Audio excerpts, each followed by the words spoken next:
Hi friends, మీకు తెలుసా ప్రస్తుతం హాస్పిటల్స్లో ఏమవుతుందో? లాట్స్ ఆఫ్ పేషెంట్స్ సఫర్ అవుతున్నారు. ప్రైవేట్ హాస్పిటల్లో ఆరోగ్యశ్రీ సర్వీస్ని స్టాప్ చేశారు.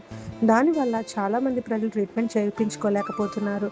కారణం ఏమిటంటే గవర్నమెంట్ నుండి రావాల్సిన ప్రతి ట్రీట్మెంట్ బిల్స్ అమౌంట్ రీఫండ్ అవ్వకపోవడం వల్ల ప్రైవేట్ హాస్పిటల్స్ అన్నీ కూడా ఈ సేవలను నిలిపివేశాయి. దీనివల్ల చాలామంది ప్రజలు హాస్పిటల్కి వెళ్ళి కూడా చికిత్స జరగక హాస్పిటల్లో పడిగాపులు కాస్తున్నారు. కొంతమంది పేషెంట్స్ అయితే ముఖ్యంగా క్యాన్సర్, కార్డియో వంటి హాస్పిటల్ పేషెంట్స్ బంధువులు హాస్పిటల్ యాజమాన్యంతో గొడవకి కూడా దిగుతున్నారు బాధతో.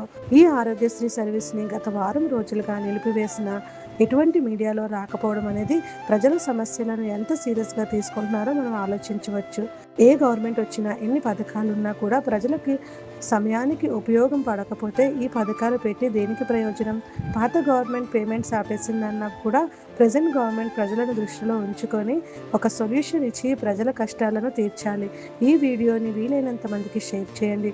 Please do subscribe, comment, like.